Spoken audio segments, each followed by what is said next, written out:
सोचते हो ना कि एग्ज़ाम से पहले एक छोटे से रिवीजन किट मिल जाए कि सारा चैप्टर कुछ लाइनों में समराइज़ हो जाए, इम्पोर्टेंट की डिटेल्स लिखी हो जाए और इम्पोर्टेंट ईयर्स ये सब तुम्हें लिखा का लिखा मिल जाए, स्पून फीड कर दे कोई। Hi class 10 students, welcome to this video. I am Avika and I scored 99 out of 100 in SST and 1 marks जो मेरा चला गया था that was because of an out of syllabus question. अब ये आउट ऑफ सिलेबस क्वेश्चन क्या था? Video and तक ज़रूर देखना, तुम्हें पता चल जाएगा। 2 क्वेश्चन्स थे आउट ऑफ सिलेबस। मेरा पूरा मैप सैंपल क्वेश्चन पेपर से अलग था। हमने आज तक इन सीबीएसई सिंस 2024 ये मैप का पैटर्न था ही नहीं, बट 2025 में मैप में उस चैप्टर से क्वेश्चन थे जो हमारे सिलेबस में नहीं है। तो ये चैप्टर्स कौन से होने वाले हैं, कहाँ-कहाँ से क्वेश्चन आएँगे, एंड तक ज़रूर देख के जाना and share it with your friends also so that all of you can score 100। Subscribe करना बिल्कुल मत भूलना and let's begin this video.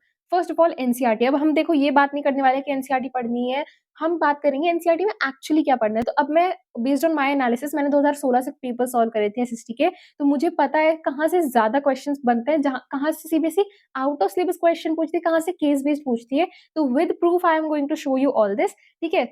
So economics में यहाँ से फॉर्म होते हैं MCQ based questions, exactly table given नहीं होती बट क्वेश्चन बन जाते हैं। यहाँ से फॉर्म होते हैं कॉम्पिटेंसी बेस्ड क्वेश्चंस। अब इन वर्ड मीनिंग वाले बॉक्सेस से केस बेस्ड में क्वेश्चन पूछ लेते हैं। ये जो ब्लू और ऑरेंज कलर के बॉक्सेस हैं स्लाइटली, इससे एग्जैक्टली केस बेस्ड बन के आ जाता है। तो इसमें जो अनआंसर्ड क्वेश्चन है वो डेफिनेटली सॉल्व करके जाना है अपने एग्जाम में। एंड ये जो पिक्चर बेस्ड क्वेश्चन है, इसके नीचे जो डिटेल्स गिवन है उसके बारे में पूछ सकते हैं, कौन सा ईयर था वो पूछ सकते हैं। So these you have to remember. अब देखो ज्योग्राफी में एग्जैक्टली इस पाई चार्ट से कई बार वैल्यूज पूछ लेते हैं, और ये डू यू नो वाले बॉक्स से तो डेफिनेटली एमसीक्यू में क्वेश्चन पूछते हैं। And same for political science, case based में ये क्वेश्चंस पूछ सकते हैं ग्लॉसरी से। एंड सिमिलरली ये जो पिक्चर बेस्ड क्वेश्चन है, यहाँ से क्वेश्चन बनते हैं। जब तुमने देख ही लिया कि क्वेश्चंस कहाँ से बनते हैं, तो तुम्हें मेक श्योर करना है कि जब तुम एनसीईआरटी पढ़ रहे हो तुम्हें इन चीजों पे, इन चैप्टर्स पे, इन क्वेश्चंस पे ज्यादा फोकस करना है, इन टॉपिक्स पे ज्यादा फोकस करना है। Now moving on to our next part which is marathon lectures. अब देखो I would definitely recommend you कि तुम दिगराज सर के मैराथन डेज के लेक्चर्स देखो। I am very grateful to him for all his rapid revisions, marathon और सुबह के मैराथन। क्योंकि देखो होता क्या है, SST has a very limited type of questions, लेकिन एक क्वेश्चन को इतना घुमा के पूछा जाता है एसएसटी में दैट यू गेट कंफ्यूज कि एक्चुअली पूछा क्या जा रहा है। ऑफन सबके साथ ये होता है, तुम्हारे साथ भी हुआ होगा प्री बोर्ड में, कि आंसर तुम्हें आता था बट क्वेश्चन इतना अटपटा था that you had no idea करना क्या है। नाउ सिंस इट्स 50% कॉम्पिटेंसी, जब तक तुम वैरायटी ऑफ क्वेश्चंस प्रैक्टिस नहीं करते तुम्हें समझ नहीं आता क्या करना है। तो तुम डेफिनेटली दिगराज सर की मैराथन डेज की लेक्चर्स देखो। सुबह की मैराथन भी देख के जाना, जस्ट एज साइंस में तुमने देखा कि कैसे कितने सारे क्वेश्चंस आए थे सुबह की मैराथन से। तो क्विक रिवीजन हो जाएगा, मोटिवेशन आ जाएगा, कॉन्फिडेंस मिल जाएगा।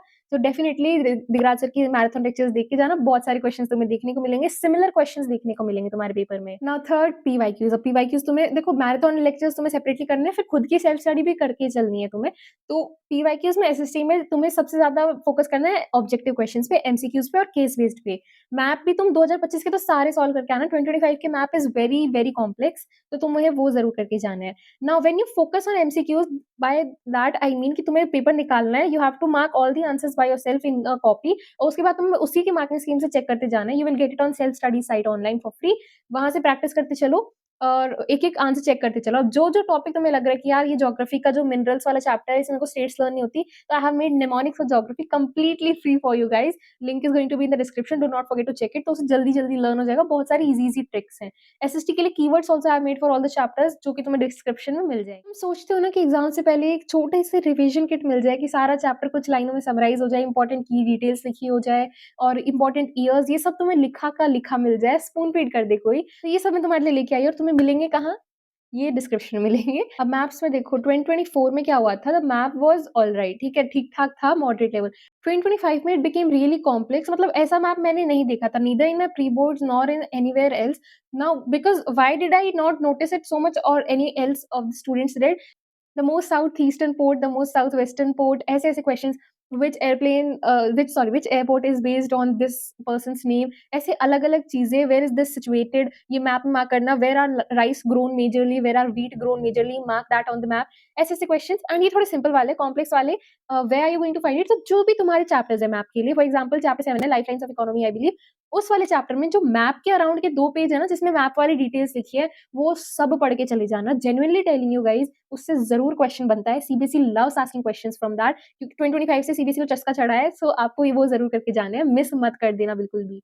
Now about the out of syllabus questions, 2 questions थे, one was about history which was related to Britishers. अब मैं वो क्वेश्चन इतना आउट ऑफ सिलेबस नहीं था, but I would consider it something very different from the syllabus, but वो तुम फिर भी टैकल कर लोगे। The out of syllabus questions was that languages spoken in Andhra Pradesh, Karnataka and Tamil Nadu. Now Tamil Nadu I knew Tamil, but it was certainly like two languages you had to write there.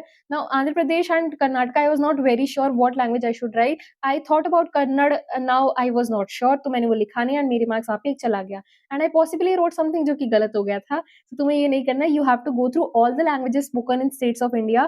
तुम Google पे search करो, you will get it. This is not in your syllabus, but ये थोड़ा सा federalism वाले chapter से हल्का सा रिलेटेड है, जस्ट बिकॉज वो तुम्हारे सिलेबस में है, तो सीबीएसई ने दे दिया. यही है CBSE, we can't do anything at this point. That's it. तुम्हें ये सब कुछ करना है. एसक्यूपीज तुम्हें जरूर सॉल्व करके जाने, फ्री में ऑनलाइन मिल जाएंगे. एसक्यूपीज मिस मत कर देना. एसक्यूपी सॉल्व करके जाने हैं बहुत ज़्यादा, ताकि नई वैरायटी के क्वेश्चंस की प्रैक्टिस हो जाए. मैप मैंने ऑलरेडी तुम्हें बता दिया है. मैप में बहुत प्रिसाइज़ रहना. जब भी तुम कुछ मार्क कर रहे हो, एकदम ट्राई करना कि जो आंसर है वही उसके आस-पास ही करो, क्योंकि मार्किंग स्कीम ऐसा होता है, अगर आपने सेम स्टेट में कर दिया या उसके आस-पास कर दिया, आपको हाफ मार्क्स मिल जाता है. लेकिन अब कोई चीज़ असम में, आपने राजस्थान में कर दी, तो आपको उसके मार्क्स नहीं मिलेंगे. तो आपको थोड़ा उसमें भी ध्यान देना है कि कहाँ पे आप मार्क कर रहे हो, क्योंकि साउथ में जो कुछ पोर्ट्स हैं, जो एयरपोर्ट्स हैं, वो सब बहुत पास-पास है, सी पोर्ट्स एंड एयरपोर्ट्स. तो तुम्हें मेक श्योर करना है कि तुम किस में मार्क कर रहे हो. कोई तमिलनाडु की चीज़ तुम केरला में मार्क कर रहे हो, कर्नाटका की चीज़ आंध्र प्रदेश में मार्क कर रहे हो, तेलंगाना में मार्क कर रहे हो, तो ये सब नहीं करना है वहाँ जाके. ऑलराइट, सारी स्टेट्स एक बार देख लेना कहाँ पे कौन-सी होती है, पॉलिटिकल मैप एक बार लर्न कर लेना. These are the very basics. Now about answer writing, थोड़ा-सा इस वीडियो में बता देती हूँ. I will make a different video dedicated towards answer writing. अभी सब्सक्राइब कर देना ज़रूर, ठीक है, इस चैनल को, so that you get the notification quickly. Answer writing में सबसे पहले तो 2 मार्क्स के लिए 4 पॉइंट्स, 3 मार्क्स के लिए 5 टू 6 पॉइंट्स, 8 मार्क्स के लिए 6 to 7 points. Now when I say कि इतने-इतने points, these are the maximum. Minimum तो 2 मार्क्स के लिए 2 लिखने ही है, 3 मार्क्स के लिए 3 लिखने हैं, 5 मार्क्स के लिए 5 लिखने हैं. Those are the minimum. Maximum ये है. मैं तो हमेशा इतने ही लिख के आती थी. इन केस मेरा कुछ गलत हो जाए, तो टीचर ये वाले पॉइंट्स कंसीडर कर ले ऊपर वाले पॉइंट्स की जगह. Always read this in my exam. और भी एक डेडिकेटेड वीडियो आएगी आंसर राइटिंग की, तो कैसे अपने पॉइंट्स प्रेजेंट करो कि एग्जामिनर फटाफट तुम्हें मार्क्स दे दे, एंड कोई स्पेलिंग मिस्टेक हो, कोई टाइमलाइन में एरर हो, तुम्हारे वो भी ना हो. एग्जाम में आंसर ना आए तो क्या करें, वो भी आ जाएगी video. Don't worry. Subscribe to this channel. Thank you so much for watching. I love you all. Bye bye.